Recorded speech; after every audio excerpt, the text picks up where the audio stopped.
Welcome to Hackensack UMC at Pascack Valley. As you can see, as you look around, we're about 99% complete.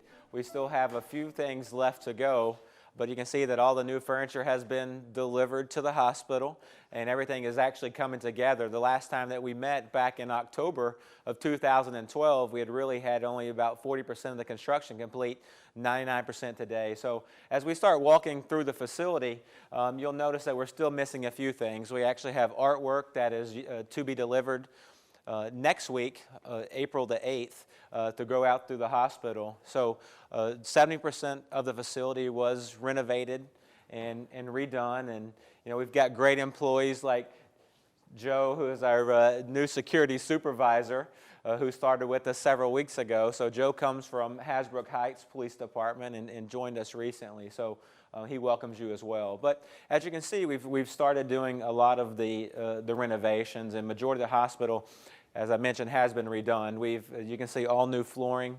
The new signs have actually been installed, and so we tried to make it a lot easier for the patient. So we ultimately started eliminating a lot of the different access points throughout the hospital. So when you come in our beautiful new facility, you'll actually stop at the registration area first, which is here to my right. And so this area has actually been redone as well. And so this will be one of the main focal points when you come to the facility. Is here's where our staff will actually greet you and welcome you to the hospital. Next time that you come back, you'll actually notice that there will be a bronze statue that's in the garden. And so that's one thing that we'll do for the community. It'll represent something from the community that will be out there, and it'll be a bronze statue. All right, we're going to walk this way. We're going to head up to see one of the new great patient rooms, all private rooms. We're originally 280 licensed beds. We're now 128 licensed beds, all private rooms. So one of the first hospital in Bergen County with all private rooms, and we'll show you when we get to the floor some of those amenities. This area was the old obstetric unit. As you probably knew, the old Pascack Valley Hospital. When we met back in October, we talked about the opportunity to do an ED expansion project. This will be where the new emergency department will go. And so we're in the process of working with our joint venture partners with Hackensack, UMC, and LHP to build a brand new emergency room, which will be relocated from the rear of the hospital to the front side of the facility so that we can accommodate the growth that we're expecting in the market. We're actually going to go up now to one of the patient rooms, and as you can see, the elevators and everything have been redone. And as we talk about the cost of healthcare, everything is expensive. Just to redo the elevators in general was about $500,000, and that included controls, the wood paneling. As you can still see, we have some of the construction material left until we finalize the actual building itself. This is how a patient and visitor will actually access the patient floors. And so in this tower, which is the west tower, there are five floors, and there are 23 beds per patient floor. This is a brand new patient unit. If you saw this unit before, you'd have seen modular furniture. You would have seen that there wasn't the same amount of lighting. Ultimately, when we talk about healthcare, it's not just about the clinical aspects, clinical outcomes. We also try to represent the things in the healing process, such as the sights, the sounds, the smells, and you can see that it's all brand new construction. So the lighting actually goes along with the healing process. One thing that you'll probably notice too, and as a feature as well, is there's a half wall in the middle of the unit. And ultimately, if you go to most hospitals, the noise levels at nighttime when you're trying to get sleep are usually high. We created half walls at each of the units to make sure we could put the printers, the copiers, the faxes behind the unit to make sure that we keep the noise levels down for the patient rooms that surround this area. One great feature too is that, as you'll see, all brand new furniture as well, is that most hospitals you have 20 people sitting at the central nurses station, and this is a central nurses station. Is that when we go into the patient rooms, you'll notice that we move bedside documentation into the bedside, and so it helps with the family. That makes sure that the nurses spend more time at the bedside, the physicians spend more time at the bedside, and we're going to go all electronic day one. And so we're going to go this direction, and we're on the actual 5th floor. and you'll get to see in just a second one of the brand new patient rooms here at the facility. So please come in with me. All right, this is one of the new private rooms. As you can see, it's very, very spacious. All the rooms have 32-inch flat screen, high definition televisions. The TVs are free of charge. We don't charge anything. Same thing with the phones. Most hospitals charge for phones. They charge for cable TV. It's all free of charge. So those are added amenities that we can give our patients. And normally I say, where else do you go where you spend $1,500 to $2,000 per night and don't have world-class amenities like we have here? So if we'll turn around, we'll look and we talk about the cost of health care. These beds in general average between $12,000 and $15,000 per bed. The ICU beds can run up to $30,000 per bed. So it's like having a brand new car in each of the rooms. Also to point out on some of the beds, if you'll look here with me, is that you can actually do the weights. A lot of times when you're at the facility, you have to get out of the bed to be able to be weighed on the scale. You can actually be weighed here in the bed, so they have all the weights and stuff here too. Also, one of the great amenities as well is these beds are actually set up is that if you had a hip surgery, knee surgery, these beds will actually sit in the upright position so you can walk out the front side of the bed. And so that prevents you from having to step over the side. You can actually walk off the front. Other things that you'll see too is that you got, each room has its own individual heating and cooling system. There's a thermostat in each of the rooms so that you can adjust the temperatures that are currently here. Great lighting. Also, another great feature is bedside documentation. And this may not mean a lot for lay community members, but for our nursing professionals, our physicians, they're able to do documentation here at the bedside with the patient. So ultimately, it decreases the number of times the patient has to ring the call bell. It also helps with our infection control about leaving the room over and over. And as I mentioned earlier, we are going all electronic day one. We want to make sure that when you're in the hospital, it's very easy to forget what day you're here, about who your caregivers are. And so one thing that we've done is to make sure that every time that someone change a shift, change of physician, that they make sure that they put their names on this board, because a lot of times the patient's here by themselves, family members, friends, they know exactly who to ask for. They understand who their therapist is. They understand who's taking care of their patient room. One big thing too is pain. Pain is often one thing that is challenging in hospitals.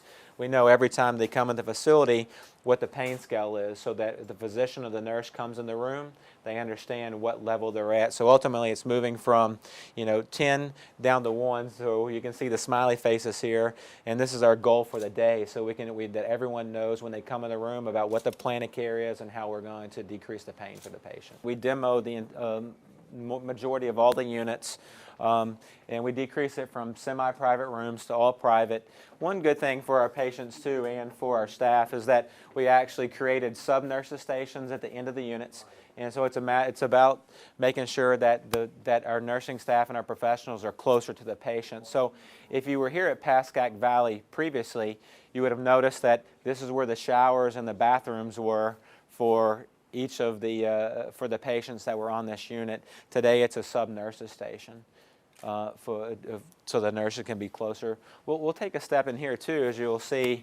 As I mentioned earlier, there's all private restrooms and showers on each of the units. And so as the lights start showing up, you can see that there's showers and bathrooms, so you can see they're fairly spacious opportunity for the patients, so you have more of that privacy. We're going to go down and actually take a look at the day surgery area and some of the operating rooms. And this is this construction project with everything ran close to $72 million. When we talk about the renovation, we talk about all new equipment, we talk about electronic health record. All of those things that we put in the facility is a tremendous asset to the community.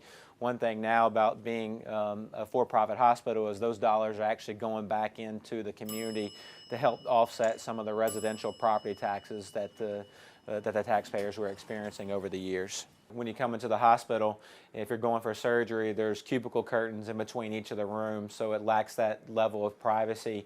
It doesn't allow you to have a patient, the patient to have a family member at their bedside. These are all private rooms for our surgical patients who come in for day surgery, and so this is where you'll present. So it allows the opportunity to have the anesthesiologist here at the bedside, the surgeon here as well, and then family or friends, because a big part of going into surgery is, usually that unknown. It allows you to have that level of comfort before you go into surgery, and so that's why we've created all private rooms, even for our outpatients as well. This is actually a family waiting area. As you can see, though, the hardwood floors in here, as well as fairly comfortable chairs and TVs in this area. And what you'll notice too is that we also have furniture and equipment in here that is for bariatric patients. So 30% of the furniture throughout the facility is actually certified for bariatric patients, which will accommodate 400 pounds.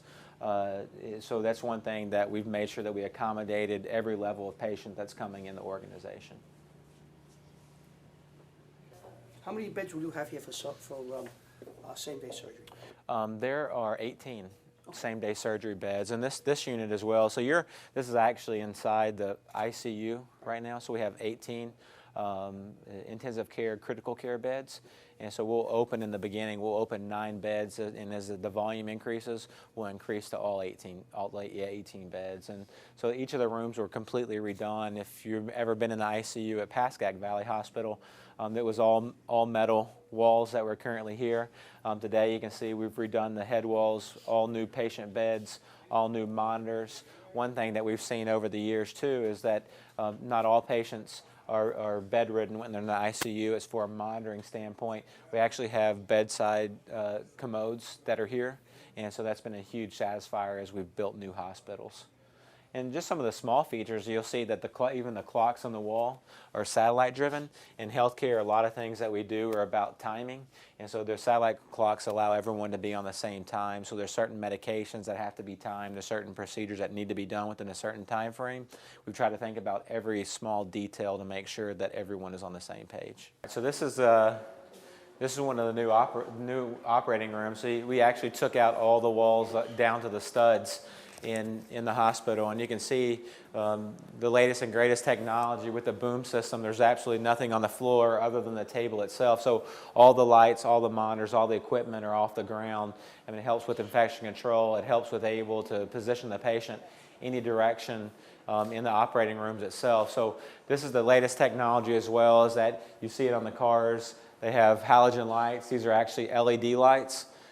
For the physicians, so it helps improve the clarity. We also have 50-inch monitors in all the rooms. So back in the day when images and x-ray were taken on film and they were put on view boxes, this is old technology. Now everything is actually integrated into the monitor system itself. So if the physician did a CT or did a MRI, they could actually pull it up on the screen while they're doing the surgery itself and look at it on the monitor in high definition versus looking at it on film. So technology has come a long ways. This room is about 450 square feet, and is one of the larger rooms that we have. So we have 5 operating rooms, 1 procedure room. We've got 3 GI labs, and that's it for this area. This is one of the, believe it or not, this equipment alone is about $50,000. And this is to do orthopedic cases, so hips and knees. There are different utensils in here, so they're able to manipulate the leg and the joints in different directions to put the implants in. When you're doing cases where you're looking at images and you're doing laparoscopic or other types of cases, the green lights actually help reduce the glare. So a lot of times when you're driving and stuff, the lights give you a glare. The green actually takes it out, takes the glare out. So the entire project, from the time you got to go in until now, took how long? From this point, we're right at a year. About a year. Yeah. So to open to open up a facility, because the CON was given in February 2012. Construction started shortly after, and so we started with less than 30 days. And so it's been about a year. I mean, normally these projects, when we open up a hospital in Harker Heights, Texas, which was another one of our LHP facilities, it was about 18 months to open up the hospital. And so here we've done it in less than a year. In Tucson, Arizona, it took about 2 years when I helped open up that facility. And so it's a very, very short amount of time. It's quick, Yeah. and the reason why it was so quick?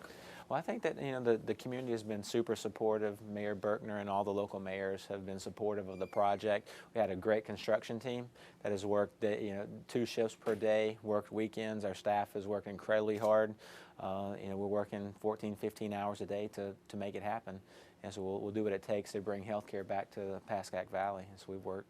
And we talked back in October, you mentioned that it would be sometime May or June when you open it up, and you want to target now for June 1st? Yeah, June the 1st. We did commit to June the 1st back in October, and we will hit that date. Midnight on June the 1st, we'll actually open the doors and see our first patient, and we'll open up all services day one. So that includes the surgery department, all the ICU, the medical surgical departments, obstetrics and gynecology. Every single service line that we have will open up at that time. You'll be here about 12:01 on June 1st? Yeah, we will. Okay. I think that when we did it in Tucson, Arizona, the first patient who came to the door, I think we had 30 employees taking care of one patient. So you can imagine the excitement of over a year working on this project, and everyone to actually get back to their day-to-day jobs of taking care of patients is extremely exciting. We're going to take a quick look here.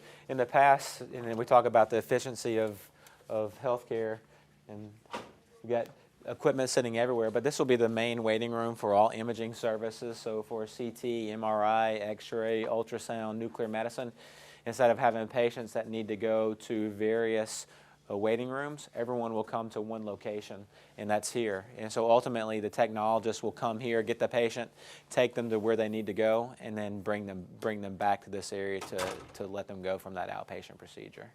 Usually with healthcare, it's all about ease of access to the hospital. So we try to eliminate a lot of the barriers that most hospitals have. And back in the day when this facility was built, majority of the services, as we were talking about earlier, were on the inpatient side, and those things have started converting to outpatient procedures in general. So that requires usually have more patients on an outpatient basis. You have to make it a lot more efficient. And so it's about being able to park, come in, a quick visit, and back out the door. And so that's why we're doing valet service in 2 places at the hospital, which will be free of charge to our patients. So they can valet park. There's no charge for parking. Wow. And so when they come to the facility, they can come in, they go to registration, they come get their imaging and back out.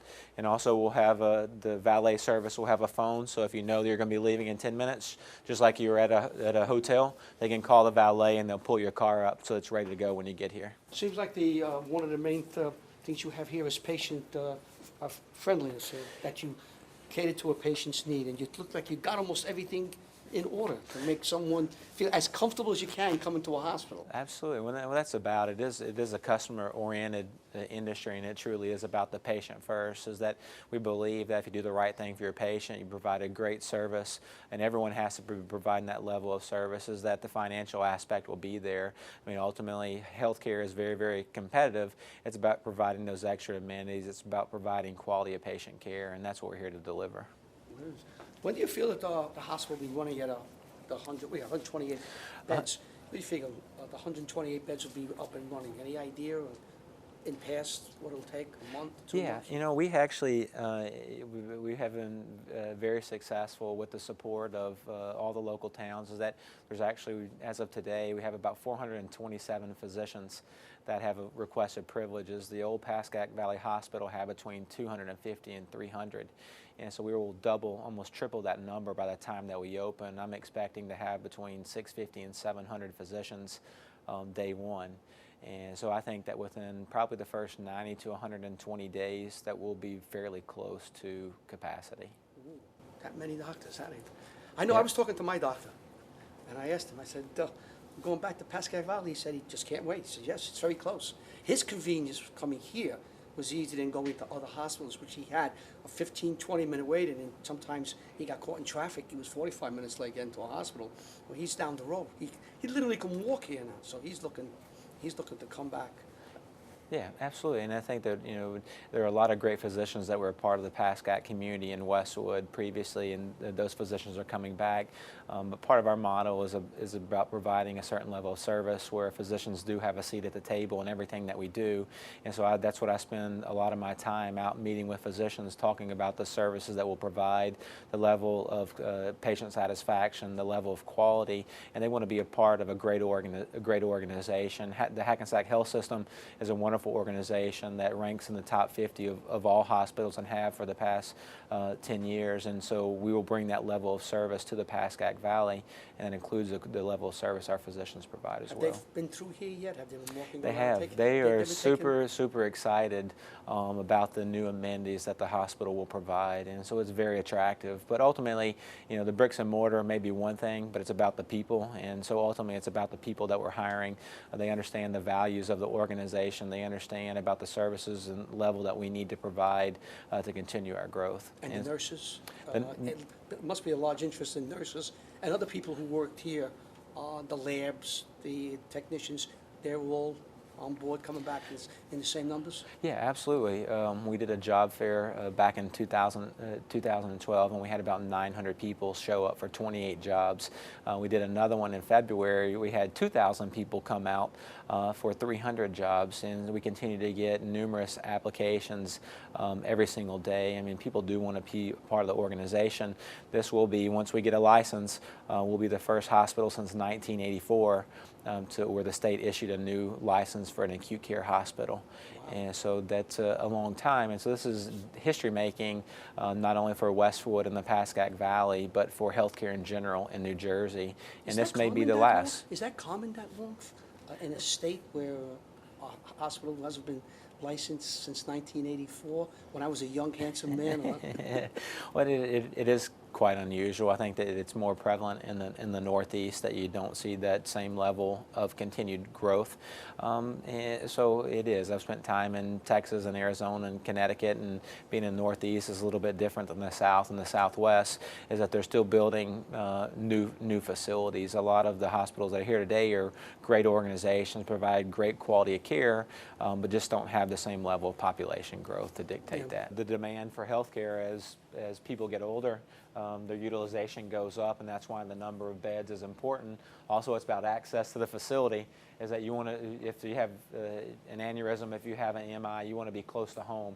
And so it allows the EMS to be here so that we're going to take part in the community, and we have those acute care services that will be here. This is actually, I apologize about the mess, but this is a cardiac catheterization lab where you can also do vascular procedures. And so this piece of equipment will cost you about $1.25 million. And so we'll do vascular, we'll do cardiac diagnostic cases here, and some interventional radiology. And things that to point out as well is that this is what they call a detector, and so this is actually a 20-inch detector, and so it allows you to do cardiac procedures as well as peripheral vascular work. And so we've got 10 vascular surgeons that are going to be on staff, and we have about 22 or 23 cardiologists that will be on the medical staff as well. If you remember back in the day, you probably don't even remember what this was. This was the breast center. And so this used to be where the breast center was located. And as we start talking about operations, it's about efficiency. Nowadays with healthcare procedures like door to PCI, so intervention for cardiac procedures, you need to be able to do it in 90 minutes or less. So that's why we started placing different departments throughout the hospital to make it more efficient for the patient and to expedite the patient care. The beds they would stay in before they go home? Yep, it is. So all the pre and post procedures would be done in this area. This is basically cardiac. Yep, cardiac, cath, and vascular. Yep. This is strictly for vascular and cardiac procedures. Will these people go home? Or they have Yes. to go upstairs? Yes. I mean, a lot of people that have outpatient procedures will be the pre and the post anesthesia will be done here. If it's for an inpatient, they'll be pre and recovered here and then go to the floor. And so even, you probably have been in hospitals before too, where you can see it says cath lab on the bottom. That's always a challenge in healthcare, and that's some of those trivial things, is that used to be spray paint the beds or with the name of what unit it came from. And it's important to healthcare professionals to make sure they get their equipment back, so this makes it a little bit easier. They're already pre-identified for you. MRI was actually across the parking lot previously. If you remember, it was in the 270 building, so patients had to be put in ambulances and taken across the parking lot and brought back. We actually now have a brand new MRI unit, which is here in the facility, so any testing that you need, CT, MRI, ultrasound, nuclear medicine, everything is done here.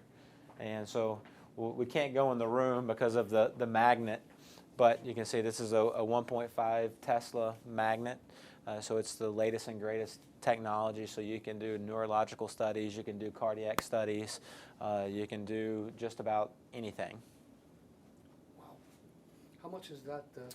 This will run you close to 1.5 million, and so you can see that it's very, very expensive to start up a new operation. So with everything included, I think we spent close to $18 million on new equipment. The bistro will be open up to the outside as well. Really? Yeah, it'll be open to anyone.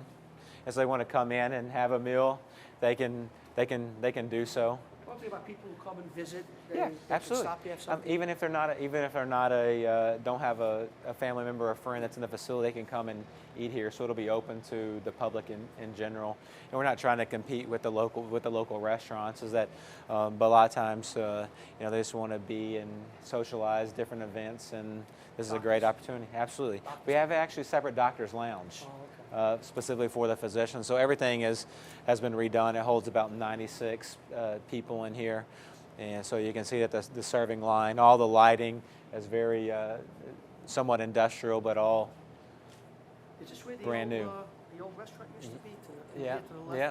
To the right? Yeah, we started talking about the level of service that we want to provide, and it's a higher level of service than most of the hospitals in the area. So we actually are hiring an executive chef who will help run the Bistro 250. He'll also custom create the patient menu as well.